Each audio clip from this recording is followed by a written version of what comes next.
Well, good afternoon or good morning, I guess, for us here in Houston. And I guess for you folks up in New York, it's afternoon. Welcome to Mission Control Houston. You're looking at the International Space Station Flight Control Room. And we are very pleased to have with us here Jason Barber. He is a aerospace engineer, so he's very smart. He works right in front here on one of the other consoles. He's supports the environmental control and life support system on the station, monitors all of that activity as part of the environmental and thermal operating system of the station. So Jason's agreed to join us and help answer some questions for you guys. So we're really happy to have you guys here. Good morning. It's good to talk to people from my home state. Welcome. Okay, welcome. Welcome. We understand you're a New Yorker. I went to school in Binghamton on Route 81. Okay. So Southern Tier. And we have a couple of students with questions. We learned this year, because of our work, that 2 of the family members worked with NASA. The things you learn when you work with you people. So we have we'll have one of those students tell you what Grandpa did. And we have lovely questions. Tell us when you'd like us to ask our questions. We're ready. We're really happy to have you guys here. We're going to try. Thank you. Julia? My name is Julia. My questions are mostly about the Gemini missions because my grandpa, Richard Sidorowski, was a real-time programmer for IBM that reported to NASA from 1962 to 1966. So I was wondering what kind of information you got from the spacecraft's radar during the Gemini missions. That helped you with these current missions. Right. I'll answer that as best I can, but the main thing was how the vehicle worked in space, orbiting the planet, how the life support equipment was interfacing with the crew, and taking that and expanding it to making it to Mars, making it all the way to the moon and back, and basically making sure all of that hardware worked the way it was supposed to for long durations. The other thing it figured out was doing attitude maneuvers while the vehicle was in space and being able to align the vehicle to leave Earth's atmosphere and go to the moon itself. So it was testing all of that, those capabilities, so that way we could land on the moon in Apollo like we did. So I guess that Julia can be a legacy and maybe one day work right here where her grandpa did. That'll be pretty exciting. And that's not unheard of. We've actually, in the flight director office, we've had father-son flight directors before, so it is not unheard of for families to follow each other into NASA. You go. In fact, we encourage it. Who's my number 1? Ryan? Hello, my name is Ryan, and my question was, what do members of Mission Control do to prepare for launch, and the most recent one with Expedition 36? Thank you. You may have to repeat that. Can you get a... What did you do to prepare for... What did Mission Control have to do to prepare for this launch, this most recent mission when it was going up? What was your role in it? My particular role in that? Well, my console's role was to basically determine that we had all the consumables that we needed to be able to support the crew while they're on orbit. And by that, that we have plenty of water, plenty of food. We have the necessary equipment to be able to process their bathroom facilities into drinking water the next day. And basically making sure all of that is ready for them to get there. Nimi, this is Patricia. If the students could come closer to the microphone, that way we could hear them better, that would be great. Thank you. Thank you. Okay, number 3? Number 2, I'm sorry. Quickly. Come up. And number 3, line up behind you. Go ahead. Hi, I'm Rachel, and my question is, how and where are new members of the Mission Control taught? You may have to help us with that, Nemi. Yeah, say that again. How and where are new members of Mission Control taught? Where are you trained? Where is your best way for training in order to become assigned to mission control? Okay. I'll just give a general overview of my path. The first thing is get your four-year engineering degree, and that can be aerospace, mechanical, or any one of that type. And then once you get done with that, you get hired by NASA, and you'll go through a series of training. My training took me about 2.5 years to get the current cert I have to work on life support. And basically, NASA teaches you to become a flight controller, and that's through a series of simulations, book reading, testing, to take on the job that I have. And then after that, once I do a year or so of working console, that's when I get assigned to be a mission lead for various missions. Like for me, it was shuttle missions and increment leads with the crew that's on orbit now, and various other system leads that pop up for different hardwares and stuff that launch. So that's the general path to the training. And that's essentially the path that a lot of the people you see in this room take. As Jason said, there's different engineering backgrounds, and depending on what position you're sitting at in this room, you oversee a specific area of that space station to make sure that it's safe and operating for the crew that's on board. Correct. Hi, my name is Allie, and my question is, what have been some of the most important measures you normally take to ensure safety? Is there anything new you are doing to improve safety awareness on the ISS? Well, 3 of the items that my console is specifically involved in is emergencies. So any one of those emergencies can be a rapid depress, a hole in the shell of the vehicle, a fire on board the vehicle, or some sort of toxic fluid gets spilled on ISS. And my console is constantly revamping procedures and making improvements, so that way if any of those emergencies were to occur, we could respond as needed. Okay, thank you. Good question. My name is Pamela, and my question is, what type of technology is most commonly used that we would understand from mission control? Well, probably computers. Everything that we do is all on computers. All of our telemetry that we get from the vehicle we view on computers. And all of that is processed on the ground and is sent to our particular consoles where our computers are at, and we can view all the telemetry that we have. Yeah, there's my producer Karen showing Jason's console right there, so you guys can see that's where he normally sits if he's on duty. Of course, he's helping me today talk to you guys, but that is a live view just about 15 or 20 feet away. And the back side of that console, what you don't see, is all of their computer screens that stream the data that Jason's talking to you about, so they can maintain a real good watch over all of the things that are going on with their systems aboard the International Space Station. In fact, if you look behind us, we have computers right here that are similar to what all the other consoles have, so that way you can get an idea of what it is we're looking at. Right. Most consoles have about 5 monitors that we're using to look at our data. Thank you. Hello, my name is Ariel, and this is my question. What have you learned about the spider's web in space? How is it different on Earth? He's interested in the creatures that you have and what you've learned from them. Thank you. I'll answer that the best I can. That's a toughie. And I'm going to answer it just based on my views from the video that we got downlinked. It looked like the spider webs were more perfectly formed.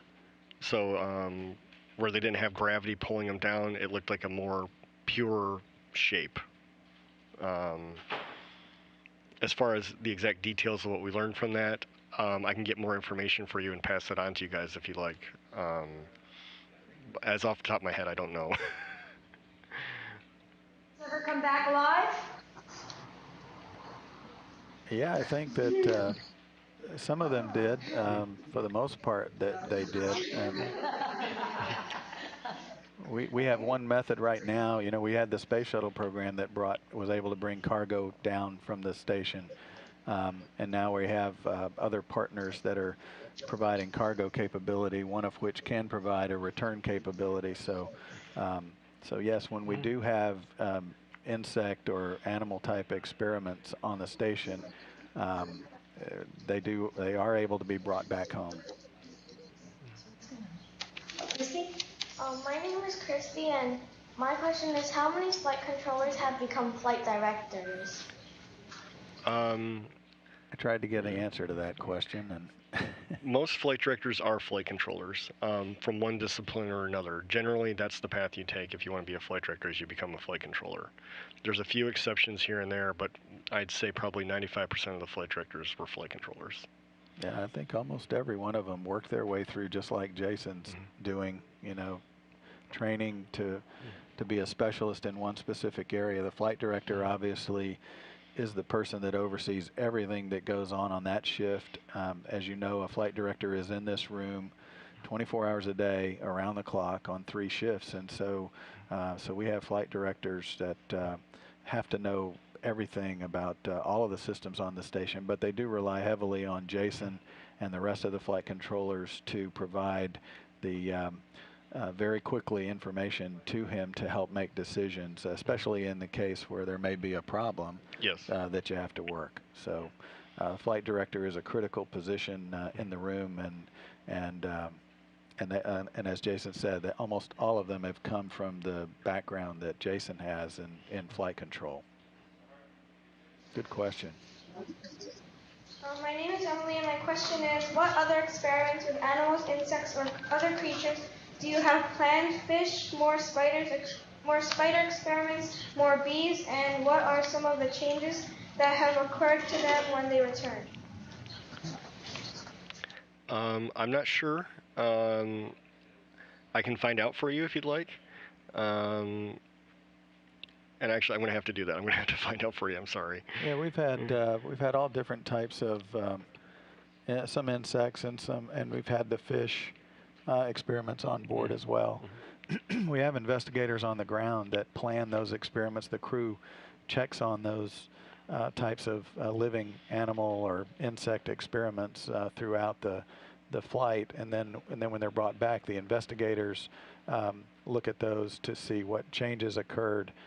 We don't hear the direct feedback from those, you know, here in the room, but you know, learning about animals and insects it sounds strange, but it will help in the long term when we try to send humans further out into space as well, because anything that happens to insects over short periods of times or small animals could happen to human beings, and so we need to learn all of that before we send humans further than the altitude that the space station's at right now, which is, you know, about only 250 miles away from us. But if we go further out into space, obviously we need to be able to protect a crew for those long periods of time.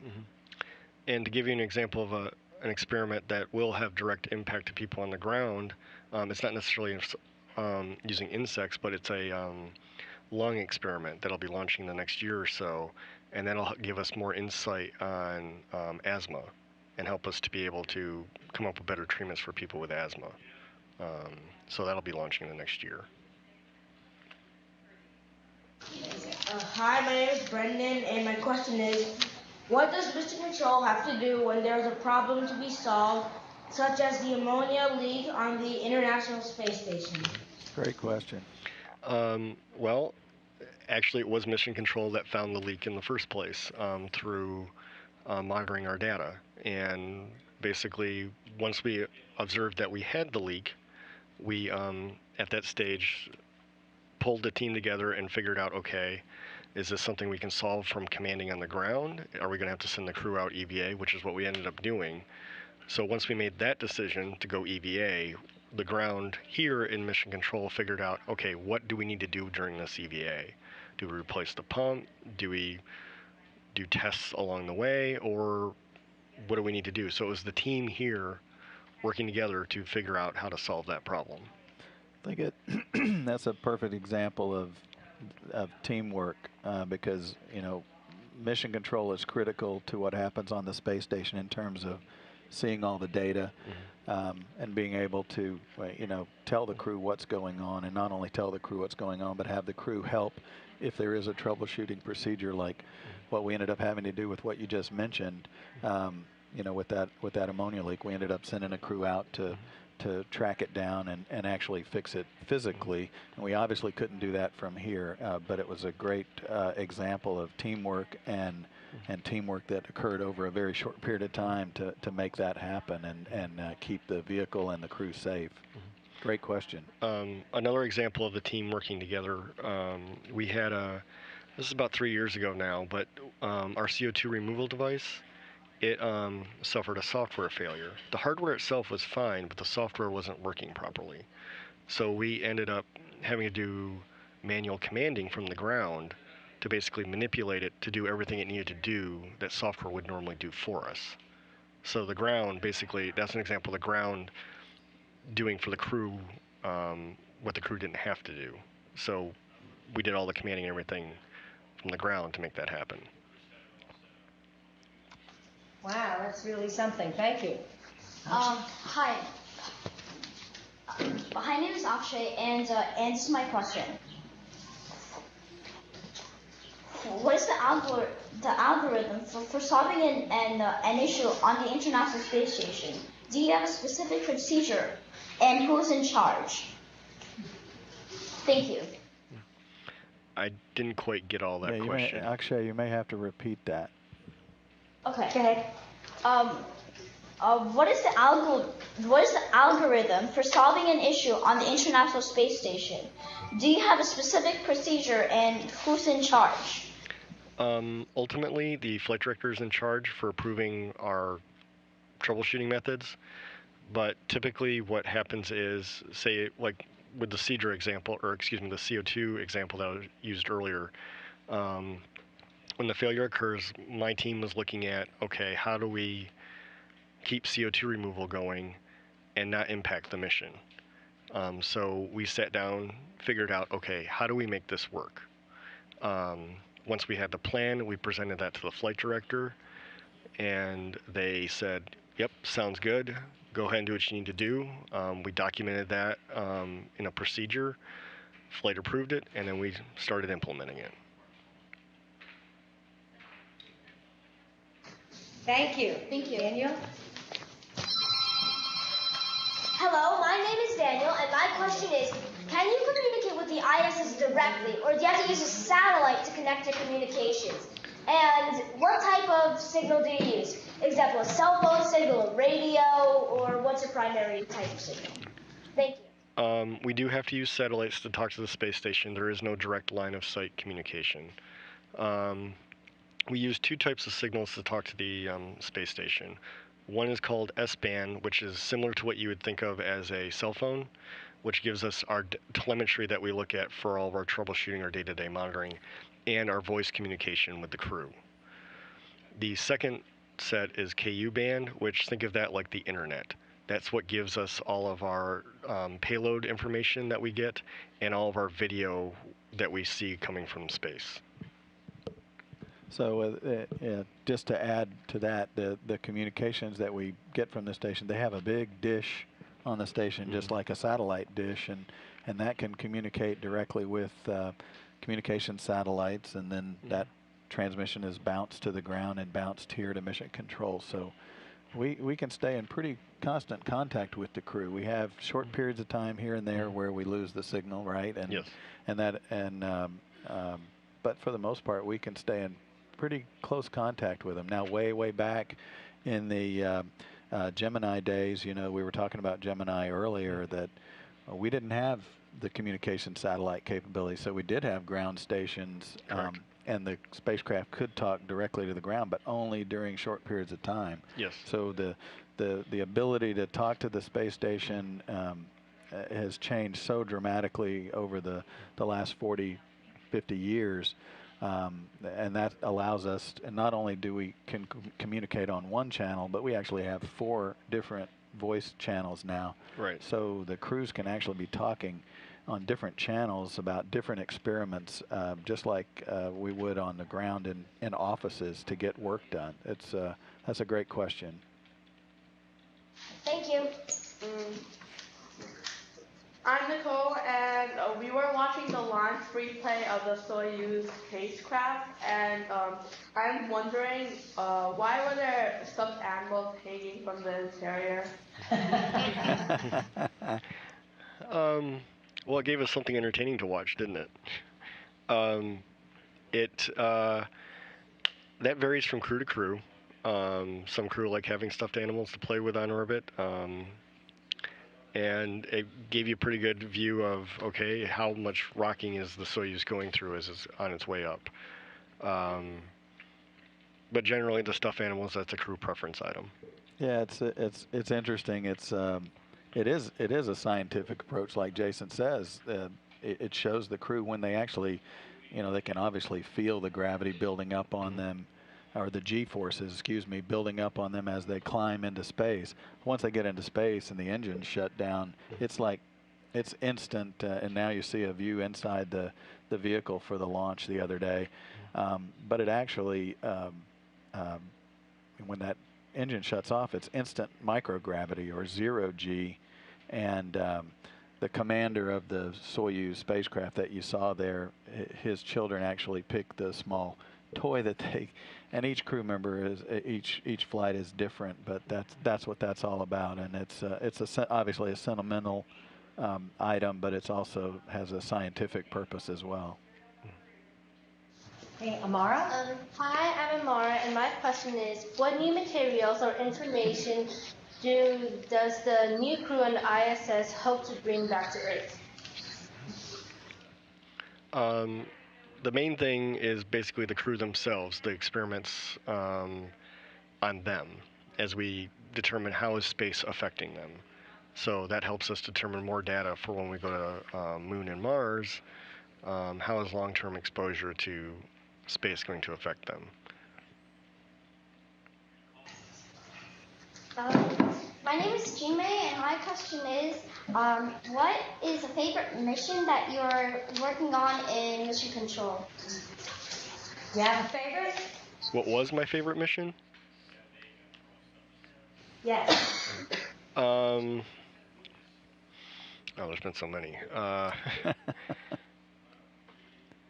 I'd have to say my favorite mission was when I did the Columbus mission, when I was the lead for that, when we launched the Columbus module.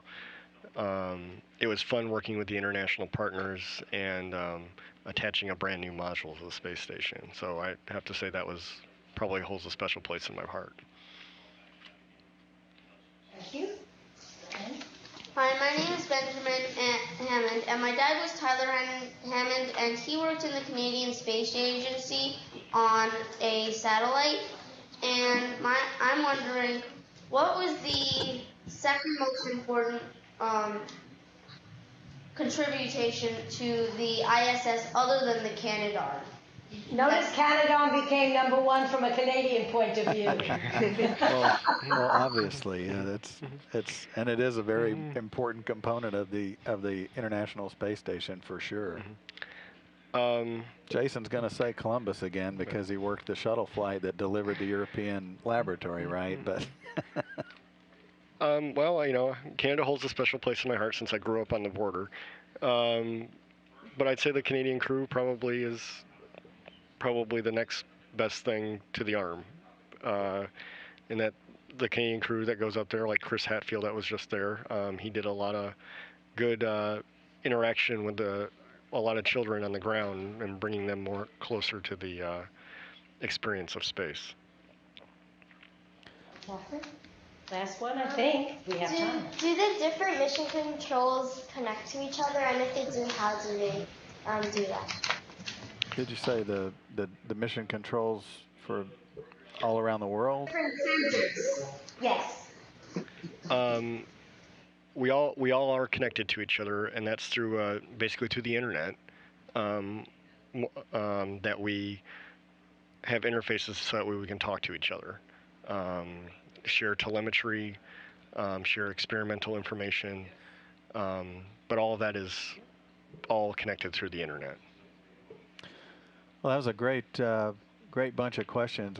If we had time, we'd sit here with you guys all day, but y'all have schoolwork probably to get back to, and Jason's got to get back to work as well. But we really enjoyed y'all coming inside Mission Control with us and talking with us today, and we loved all the questions. We really appreciate it.